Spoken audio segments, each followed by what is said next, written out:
Rahim अस्सलामुअलैकुम। Welcome to my YouTube channel of accounting insights. आज की ये वीडियो बीबीए और एमबीए के स्टूडेंट्स के लिए, वो स्टूडेंट्स जिनको अकाउंटिंग फॉर डिसीजन मेकिंग के टॉपिक्स में प्रॉब्लम आ रही है, ये वीडियो उनको काफ़ी हद तक हेल्प करेगी।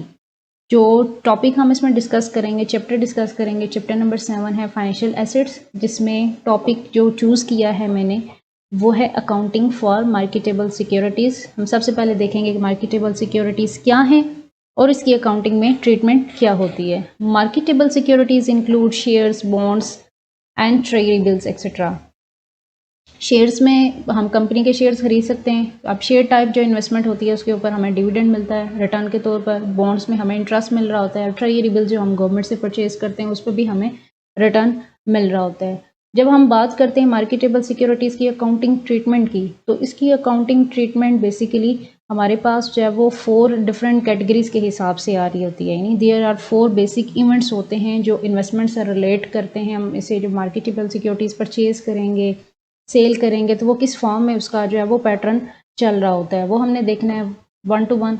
जैसे अगर मैं इसकी बात करूँ, ये 4 इवेंट्स कौन कौन से हो सकते हैं। इसमें सबसे पहले जब हम इन्वेस्टमेंट या short term marketable securities purchase करेंगे तो उसकी अकाउंटिंग ट्रीटमेंट क्या होगी।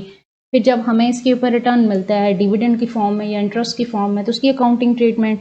अगर हम अपनी इन्वेस्टमेंट सेल करें और लास्ट पे जो एंड ऑफ पीरियड एडजस्टमेंट से रिलेट कर रही होती है, उसको हमने कैसे करना है। 1 बाय 1 देख लेते हैं इसको। अच्छा, सबसे पहले आ जाता है कि जी परचेज ऑफ इन्वेस्टमेंट। जब भी हम इन्वेस्टमेंट परचेज करते हैं, इन्वेस्टमेंट जनरली जो मार्केटेबल सिक्योरिटीज़ होती हैं, हम उनको बुक्स ऑफ अकाउंट में ओरिजिनल कॉस्ट पे रिकॉर्ड करते हैं कि जिस टाइम या परचेज किया जाएगा। और जिस पर्सन के थ्रू हम परचेज करते हैं, अगर हम उसे ब्रोकरेज कमीशन पे कर रहे हैं ब्रोकर को, तो वो भी इन्वेस्टमेंट की कॉस्ट का हिस्सा होगा। हमने उसे क्या करना है, उसमें ऐड अप करके अपनी न्यू कॉस्ट इन्वेस्टमेंट की पर शेयर भी बनानी है और टोटल कॉस्ट भी कैलकुलेट करनी है। अब ये किस तरह से कैलकुलेट करेंगे, उसके लिए मैंने एग्जांपल चूज़ की है। फोस्टर कॉर्पोरेशन ने परचेज किया है शॉर्ट टर्म इन्वेस्टमेंट 4000 शेयर्स हैं कोको कोला कंपनी के।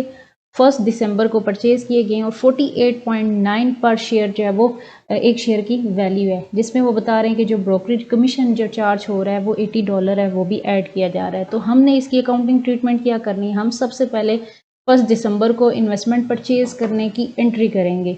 वो एंट्री क्या होगी, हमने मार्केटेबल सिक्योरिटीज़ परचेज की, ये एज अ करंट एसेट्स हमारे पास डेबिट हो जाएंगे और अगेंस्ट उसके कैश क्या होगा, क्रेडिट होगा। इसकी अमाउंट की कैलकुलेशन कैसे होगी, 4000 शेयर्स हैं और एक शेयर 48.98 का है, टोटल वैल्यू 195,920 बनी।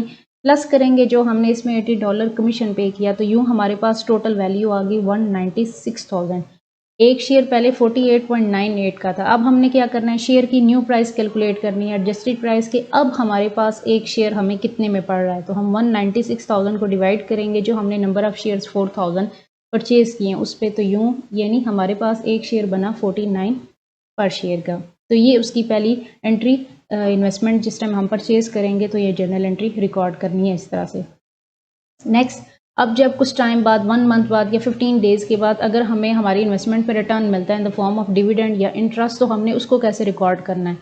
लेट्स सपोज कि फॉस्टर कॉर्पोरेशन को 15 दिसंबर को 0.3 पर शेयर डिविडेंड रिसीव हुआ है, तो उसकी एंट्री क्या बनेगी। अब cash account to dividend revenue account, यानी ये कैश उसके पास रिटर्न आया इन्वेस्टमेंट पे, डिविडेंड रेवेन्यू क्रेडिट हो गया 1200 से। ये कैसे आया, 4000 शेयर हैं और एक शेयर पे 0.30 के हिसाब से डिविडेंड मिल रहा है, तो ये 1200 यहाँ पे उसकी रिकॉर्डिंग एंट्री होगी।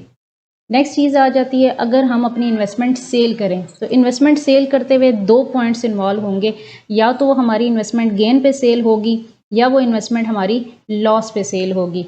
तो अगर हमारे पास गेन होता है इन्वेस्टमेंट पे, तो उसकी अकाउंटिंग ट्रीटमेंट सेपरेट होगी, और अगर लॉस होता है तो उसकी अकाउंटिंग ट्रीटमेंट सेपरेट होगी। दोनों में डिफरेंस है। गेन की सूरत में होता है जब हम हमारे पास जो भी इन्वेस्टमेंट शेयर की फॉर्म में पड़ी हुई है, हम शेयर की फेस वैल्यू से ज़्यादा पे उसे सेल करेंगे तो वो गेन होगा। और अगर हम अपनी उसकी कॉस्ट प्राइस से कम पे सेल कर दें, फेस वैल्यू से कम पे सेल करेंगे, तो वो हमें क्या होगा, लॉस होगा। अब यहाँ पे देखते हैं कि लेट्स सपोज के फॉस्टर कॉर्पोरेशन ने क्या किया है, 500 अपने शेयर्स 4000 जो खरीदे थे उसमें से 500 शेयर्स वो सेल कर रहा है 50.04 के हिसाब से। अब जब भी बाइंग एंड सेलिंग शेयर्स की होती है तो वो थ्रू ब्रोकर हो रही होगी, तो वो जो कमीशन लेगा वो हमने साथ यहाँ देखनी है कि हमें उसके अगेंस्ट कितनी कमीशन पे की है, तो वो साथ इन्वॉल्व होगी कॉस्ट की कैलकुलेशन के लिए। 50.04 के हिसाब से 500 जो शेयर्स हैं वो सेल हुए और 20 रुपीज़ की ब्रोकरेज कमीशन पे किया। अब उसकी एंट्री रिकॉर्ड किस तरह से होगी? इन्वेस्टमेंट जब परचेज की थी तो marketable security as asset debit थी। अब ये हम अपना एक एसेट क्या कर रहे हैं? सेल कर रहे हैं। तो एंट्री बनेगी cash account to marketable securities to gain on marketable securities.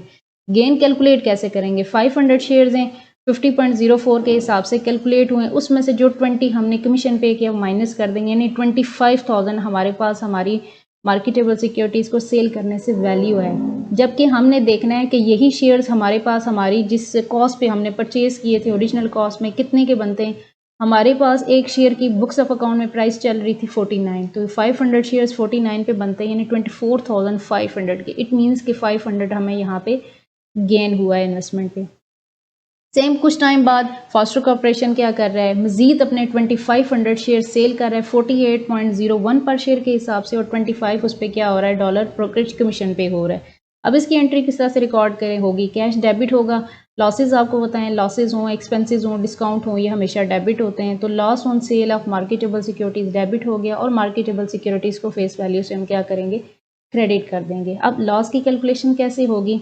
हमें पता है कि जो 2500 शेयर्स हमने परचेज़ किए तो वो 49 की बेस पे थे, तो अमाउंट बनती है 122,500। जबकि अभी जब हम इन्हें सेल कर रहे हैं तो हम 48.01 के हिसाब से सेल कर रहे हैं, और साथ हम 25 क्या कर रहे हैं? ब्रोकरेज कमीशन पे कर रहे हैं। यानी हमारे पास कैश जो जनरेट हो रहा है वो 1,20,000 है, जो कि फेस वैल्यू से कम पे है। तो इट मीन्स 2500 हमें यहाँ पे लॉस हो रहा है। तो यहाँ तक ये कॉन्सेप्ट हो गया gain on sale of investment और loss on sale of investment. Hope so कि ये आपको समझ आ गया होगा। नेक्स्ट चीज़ जो है वो हमारे पास लास्ट पार्ट है इसका, एंड ऑफ पीरियड एडजस्टमेंट को हम किस तरह से देखते हैं। एंड ऑफ पीरियड एडजस्टमेंट में बेसिकली जो चीज़ है उसमें एक पॉइंट आपने याद रखना है हमेशा कि जो हम भाई हमारी सिक्योरिटीज़ होती हैं, मार्केटेबल सिक्योरिटी या जो हमारे करंट एसेट्स होते हैं, उनको जिस टाइम हम बैलेंस शीट में प्रेजेंट करते हैं ना, तो उनकी करंट मार्केट वैल्यू को देखा जाता है। ठीक है, करंट मार्केट वैल्यू क्या है और उनकी ओरिजिनल कॉस्ट क्या है। तो लोअर ऑफ कॉस्ट या मार्केट वैल्यू में से जो वैल्यू कम होती है हम बुक्स ऑफ अकाउंट्स में वो वैल्यू मेंशन करते हैं। तो बाज़ दफ़ा क्या होता है कि मार्केट के अंदर सिक्योरिटीज़ की वैल्यू बढ़ जाती है, और बाज़ दफ़ा क्या होता है कि मार्केट के अंदर वैल्यू डाउन हो जाती है। तो हमारे पास अनरियलाइज होल्डिंग गेन और लॉस इन्वेस्टमेंट के ऊपर आ जाता है। अब ये जो अनरियलाइजिंग गेन और लॉस होता है इसको इक्विटी सेक्शन के अंदर जो है वो बैलेंस शीट में प्रेजेंट किया जाता है। अब यहाँ पे देखते हैं कि फॉस्टर कॉर्पोरेशन की जो हम एग्जांपल लेके चल रहे हैं, हम इसमें देखते हैं कि ये कैसे अप्लाई होगा। अनरियलाइज होल्डिंग गेन और लॉस क्या है? बेसिकली हमें पता है कि फॉस्टर कॉर्पोरेशन ने स्टार्ट में 4000 शेयर्स परचेज किए थे, जिसमें से 2500 एक लॉस पे सेल हुए, 500 जो है उसने गेन पे सेल किया, यानी 3000 शेयर्स वो सेल कर चुका है। उसके पास रिमेनिंग अब सेल जो शेयर्स रह गए वो 1000 शेयर्स हैं, और 1000 शेयर्स की अभी करंट मार्केट वैल्यू है 47,000। लेकिन अगर हम कॉस्ट ऑफ दीज शेयर देखें बुक्स ऑफ अकाउंट्स में, तो हमारे पास ये 49,000 शेयर शो हो रही होगी, यानी 1000 शेयर से हमारे और 49 एक शेयर की वैल्यू, तो 49,000। लेकिन मार्केट के अंदर वैल्यू क्या चल रही है? 47,000। तो it means lower of cost, LCM rule के मुताबिक मार्केट वैल्यू या कॉस्ट वैल्यू में से जो कम है हमने अपनी इन्वेस्टमेंट को उस पर शो करना है। तो यहाँ हमारे पास अनरियलाइज्ड लॉस आ रहा है इन्वेस्टमेंट पे, और इस लॉस को प्रॉपरली एक एडजस्टिंग एंट्री के थ्रू 31 दिसंबर को बुक्स ऑफ अकाउंट्स में शो किया जाएगा। तो उसकी जर्नल एंट्री क्या होगी? Unrealize holding loss on investment debit होगा, और मार्केटेबल सिक्योरिटीज़ को हम क्रेडिट कर देंगे। 47,000 वैल्यू होगी है, जबकि उसकी कॉस्ट कितनी थी? 49 थी। तो इसका मतलब 2000 हमें यहाँ पे क्या हो रहा है? लॉस हो रहा है। यहाँ तक मार्केटेबल सिक्योरिटी से रिलेटेड जितना भी कॉन्सेप्ट है उसकी अकाउंटिंग ट्रीटमेंट क्या होगी वो कंप्लीट हो रहा है। अगर आपको मेरी वीडियो अच्छी लगी है तो आप सबसे रिक्वेस्ट है कि वीडियो को लाइक कर दें और चैनल को सब्सक्राइब ज़रूर कीजिए, ताकि आने वाली तमाम नए लेक्चर्स की अपडेट आप तक पहुँच सके। थैंक्स।